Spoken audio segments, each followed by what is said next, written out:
Oke, Assalamualaikum warahmatullahi wabarakatuh. Yeah.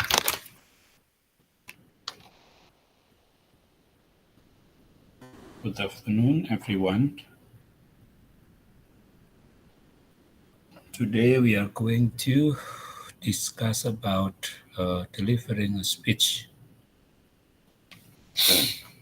I think speech is not something new and weird to you. You know it from the beginning when you were in the maybe higher school or in the beginning time of studying in Wadi. However, I still see many students are not really sure with their ability in speech. Therefore, in this occasion, we would like to learn more about speech. Okay, I can start from the beginning. There we go. Speech is a primary means of people in which by having speech, people they try to communicate ideas, emotion, and information.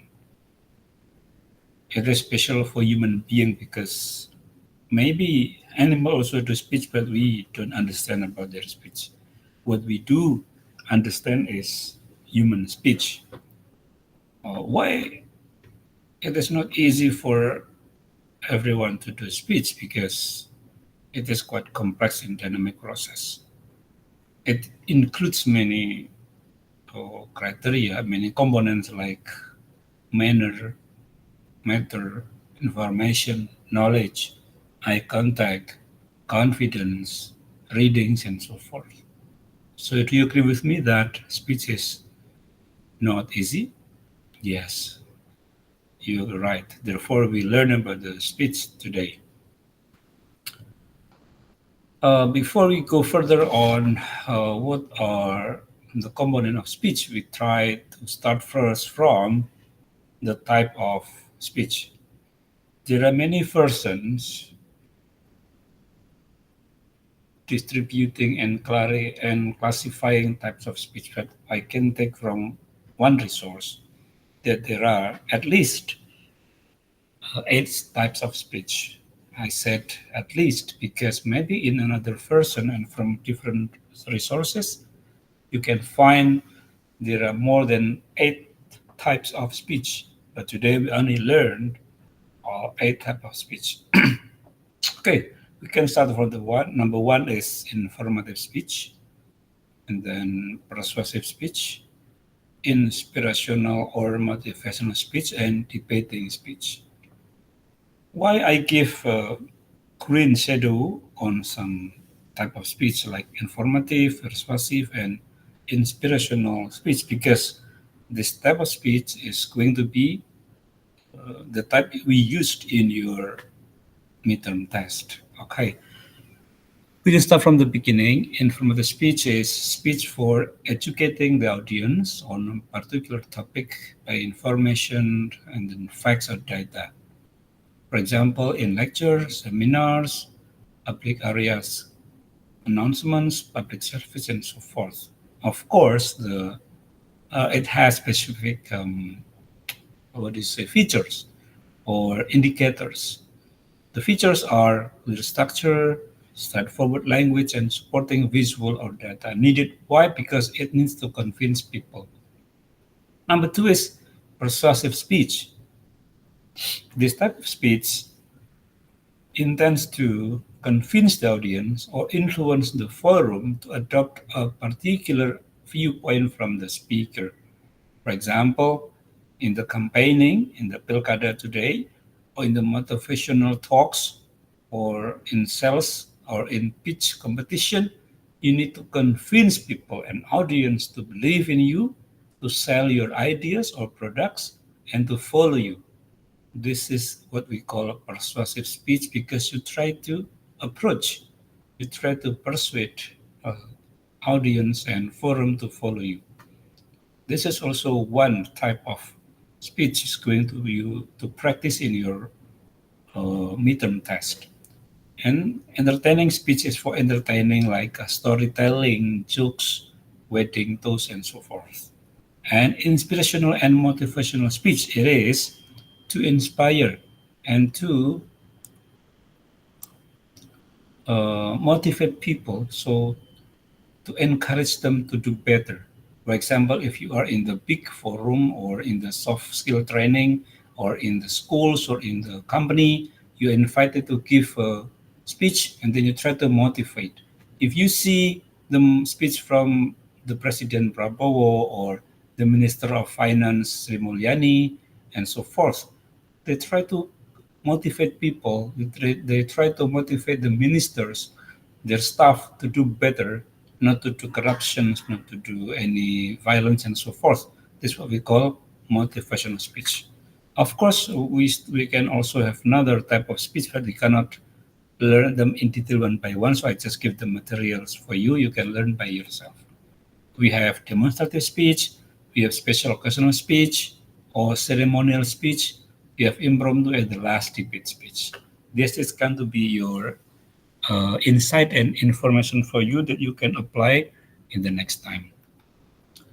Next, we move on to the next part. It is a kind of structure or layout of speech. Yeah, there are many layout and part of speech, but commonly we have only three.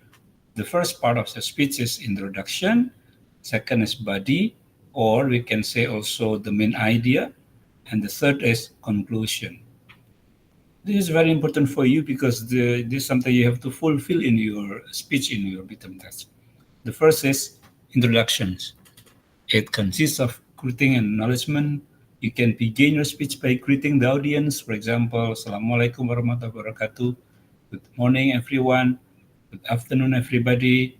Or good evening, ladies and gentlemen, and so forth. So when you are greeting them, when you acknowledge them, it means you are respecting them.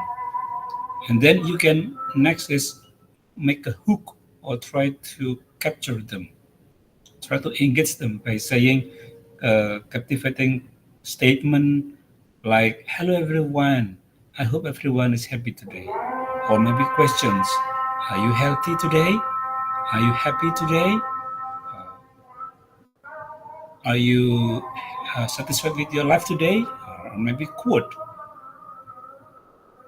"Don't never ask what your country can do for you, but ask what you can do for your country," for example. Or you can make it a quote like, "Seize the day, seize your future."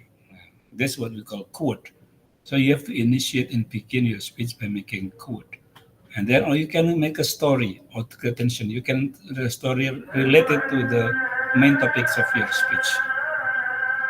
Okay, and then you have to also say the purpose, the thesis, the intention, the objective of your speech. You can say clearly state the main topic.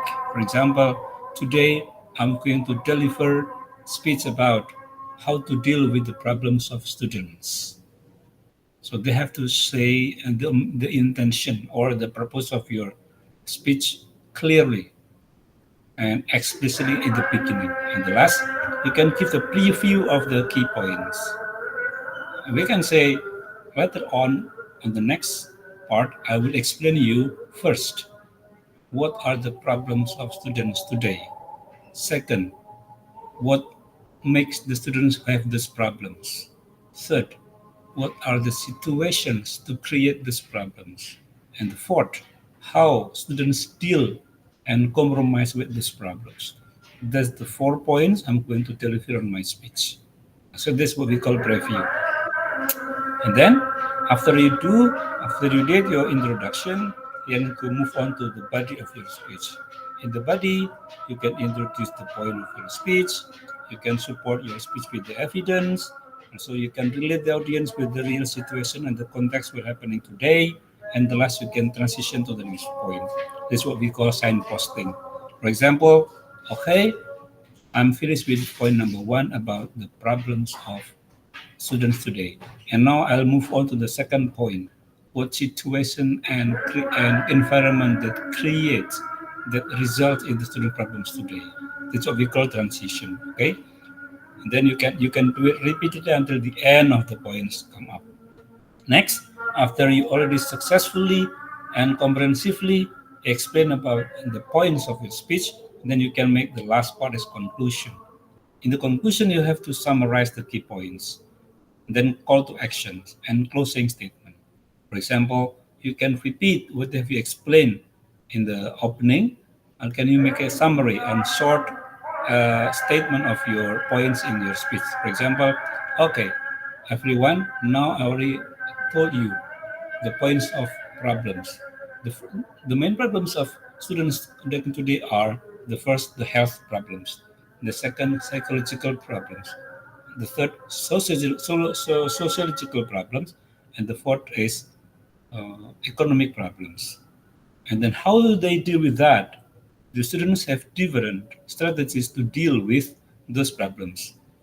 There is some student who try to work in the part-time to close and to cover their insufficiency in economic problems. Also, there are some few students who try to make a gap year or study leave when they have problems in economy and they find a job. And the third is in the healthy problems, they try to consult with the doctors and they have a 1 day free day and go to somewhere for healing. This is the mechanisms they do for keeping their physical and mental problems. Okay, everyone, we come to the last of my topics today. We know that the students have many problems in their life, the same as the adult people. And our job as the elderly, as their supervisors are, to help them to cope with and to deal with their problems, not too much pressure them and understand their problems and we try to solve the problems. Okay, we hope that it can work for you. Thank you so much. Okay, that's what we call conclusion. Okay, well, there are many other slides talking about the more detailed and more specific and more comprehensive analysis on what is introduction should be, and then what are you going to continue to study in main ideas in the main body, and also how you close your statement beautifully. So that's I give it hand to you. You can